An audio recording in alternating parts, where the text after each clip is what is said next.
how to do a double closing with no funding. Guys, it's Rick Ginn here with Flip with Rick, and we are talking about double closings and how you can use your end buyer's money to actually finance your transactions. But before I get into it, I need you to do me a favor, smash that like button, hit that subscribe button to continue to receive the best up-to-date information on wholesaling today. And I'll tell you what, if you stay till the end, I'll share with you my secret clause that you can use in your contracts. So why would you use this double closing technique?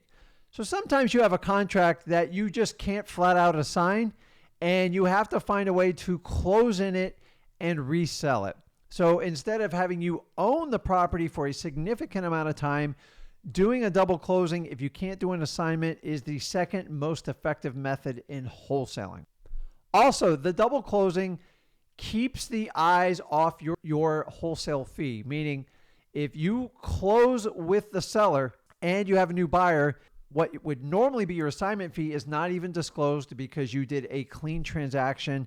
And so if you don't want someone to see the fees that you're making, or they're going to be like wishy-washy about it, or they're uncomfortable with it after you disclose you're making a profit, then a double closing is the best way to take this down. And here's the really cool part. A double closing has zero effect on your seller. That's right. Your seller's not affected because they get funded their original intent of your A to B contract, and there's no issues with the seller. So this transaction is primarily going to focus on working with your title company and working with your new buyer. And the really cool thing about double closings is you avoid expensive hard money costs and those typical transactional fees that you would have to pay in a standard double closing. Guys, I'm going to walk you through right now how to use your end buyer's money in a double closing. And I'm going to break it down in basically two parts. Part number one is going to be working with your title company, and part number two is working with your buyer, because those are the two most important things you have to understand on how to operate in funding a double closing. So let's start with the title company. The title company is the key to this entire transaction. If you have not gone out and established a relationship with an investor-friendly title company, is you have to do that first. This is not a transaction you bring to someone that you've never met or done any business with.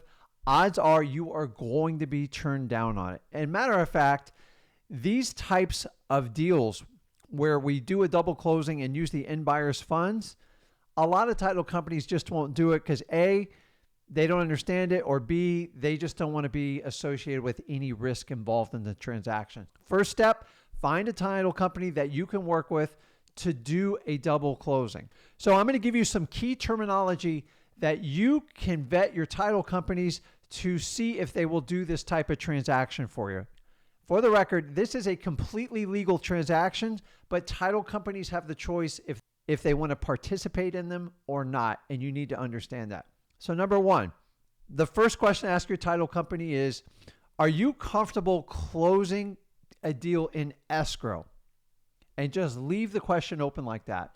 Here's how it works. When you do your A to B transaction, meaning you have a contract with your seller and you're the wholesaler, is you can close it in what they call escrow. All escrow says is we close the paperwork, meaning all the paperwork signed, the HUD's created, everything's agreed on, and it's signed. And then all that paperwork, everything sits in escrow. And then the same thing's going to happen on the other side with your new buyer. You're basically going to turn around and you're going to do an escrow closing with them.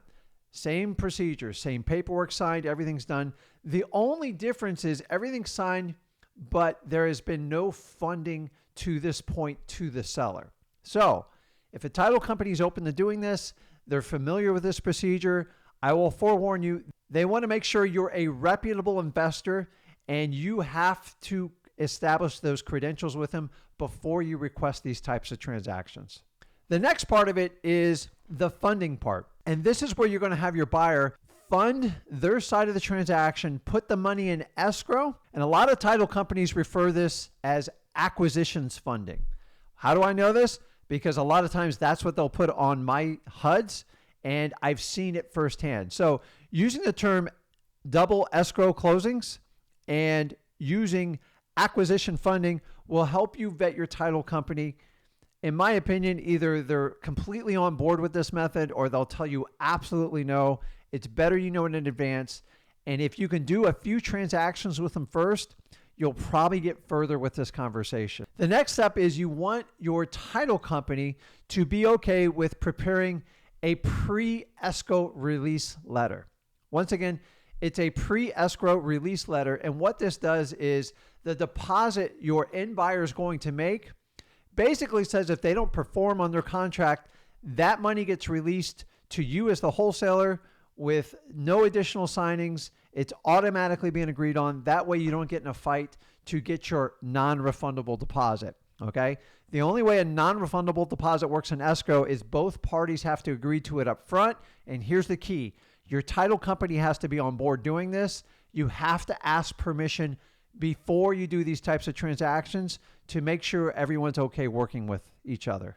The last part of the title company, which a lot of people miss this part, is make sure that you're asking for a reissue credit for the title insurance on the B2C closing of your transaction. That's the transaction when you've bought your property and you're turning around selling it to your new end buyer. Typically, when you first buy your title policy, you're paying the full premium. When you turn around and sell the property within 1 year and no title change has been made, you can get between a 50 and a 60% discount on the title insurance, which can add up to a lot of money on your deal. You want to make sure you get that credit when you work with your title company. And also, since you're doing 2 closings and you're doubling their fees outside of any government recording fees, ask for the cash discount to close. So if you paid $500 or up to $800 as a closing fee, that second closing fee, you should get a substantial discount for it. You need to ask for it or you're not going to get it. Remember, a lot of these fees with title companies are negotiable outside of government set fees. So if you don't ask for it, you don't get it. By asking for these 2 discounts, you can put another $2,000 in your pocket. So that pretty much sums it up with the title company. It's important that you get through that process to make this transaction successful. So now let's move over to our buyer. And this is the next piece of the puzzle that you have to understand how to work with your buyer. So rule number 1, they have to be a cash buyer. You cannot do this on deals that have bank financing. Number 1, they don't like it. And number 2, they typically want you to own the property for at least 90 days, if not up to a year. So that eliminates anyone outside of cash. Number 2, make sure you vet your cash buyer. Make sure you have a legitimate proof of funds and they have liquid cash ready to roll. Without those 2 prefaces, this deal is not going to work. So do not skip those first 2 steps with your cash buyer. Number 3, the deposit with your cash buyer. It has to be sizable because you are taking some risk if your buyer does not perform. How much do you want to do?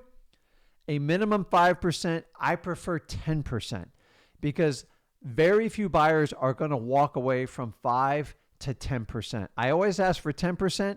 I will never settle less than 5%. So if I'm selling them a house, say for $100,000 for simple math, you're collecting between a $5,000 and $10,000 non-refundable deposit. And remember, with your title company, you're going to pre-sign a escrow letter that says if the buyer does not perform, that money's automatically released to you as the wholesaler as long as you perform your end of the obligation. And here's the key part of doing a double closing using your end buyer's money to fund it.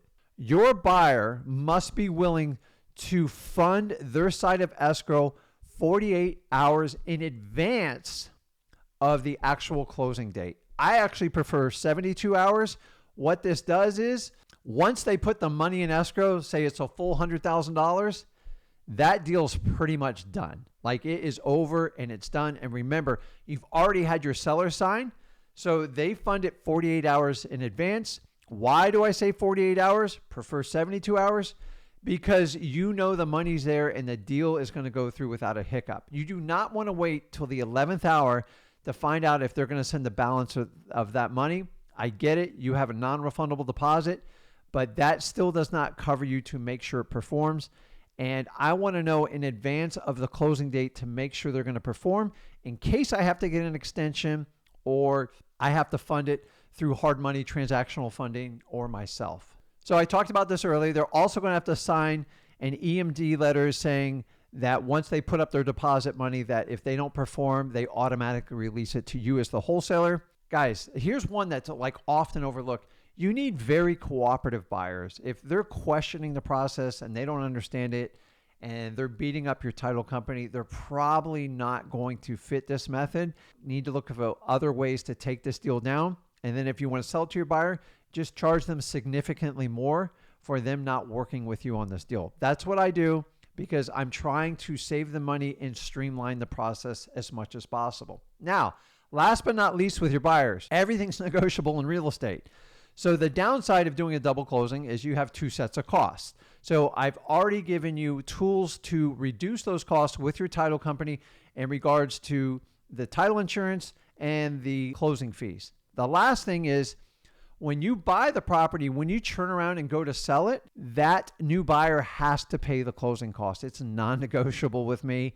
And if you're really good at it, you can actually figure out how to ask them for more money to pay for the initial closing costs. But I want you to understand, in a double closing where you're using your end buyer's money to fund it, they always pay to B2C closing cost. So when they tell you, well, Rick, you're doubling your cost, you're not, because you're passing that off to your end buyer just like you would on an assignment agreement, right? Your assignment agreements, if you get a $10,000 assignment fee, you're not paying additional closing cost. On this, you're going to have some closing cost on your A to B, but you're not going to have additional ones on your B2C. Guys, if you don't ask for it, you're not going to get it. When you do a double closing with your end buyer's funds, let them know they have to pay for all closing costs associated. And remember, they're getting a substantial discount because you're doing volume and they're getting a reissue credit on the title insurance. These are all great selling points when you work with your end buyers on these types of deals. Okay, so I'm going to sum this up in a graphic for you. I'm going to break down the three parts of this transaction, and then I'm going to show you how the math works on it. The first part is going to be your A to B contract. That's step number one. That's the agreement you, the wholesaler, makes with your seller to buy the property. And in this example, we're showing it for $70,000, just like you normally do in wholesaling. Then we turn around and we find a really good cash buyer with a proof of funds that has agreed to all our terms on funding a double closing deal. For example purposes, we're calling it a $100,000 deal. So you have a $30,000 profit on this deal. So what's going to happen is your end buyer is going to, that's the contract from the B2C. The next step is your end buyer is now going to fund the $100,000 in escrow 48 hours before the closing. And then when it goes to closing, that $100,000 will now go from the end buyer, and $30,000 fee will go to the wholesaler. And then the $70,000 will be funded as the original contract on the A to B to the seller. That way you are using no hard money. There's no transactional funding. So to sum it up, you basically bought the property for $70,000. You're selling it for $100,000. You're using their funding to pay for this, the end buyer, and you're making a $30,000 profit. You will have some closing cost reduced in there if you don't negotiate that with your end buyer. But this is a wonderful way to take down a deal. It has zero effect on the seller, guys. You need to understand this. And it saves you a bunch of transactional costs and hard monies. Remember, you need to have a cooperative title company and a cooperative buyer. Last but not least, I'm going to give you a contract clause that I use in my contracts to give to a title company when I want to do this type of deal and I know in advance who's going to buy it. And it's simply going to say just like this. This contract is contingent on a current close of the subject property, meaning that if the B2C doesn't fund, the A to B is going to fall apart. Guys, only do this if you already have a preset buyer and you know they're good to go and they're ready to fund. You can use this as part of your clause in the contract. Title companies will accept it. They're not all crazy about it, but it does fulfill that obligation and it should work for you. So you guys tell me, are you guys using double closings to fund your wholesale deals? If not, I think you should consider it. It's really not as complicated as you think it is. The key is working with your title companies and your cash buyers to take these double closings down. Guys, this is Rick Ginn with Flip with Rick, and I'll see you in the next video.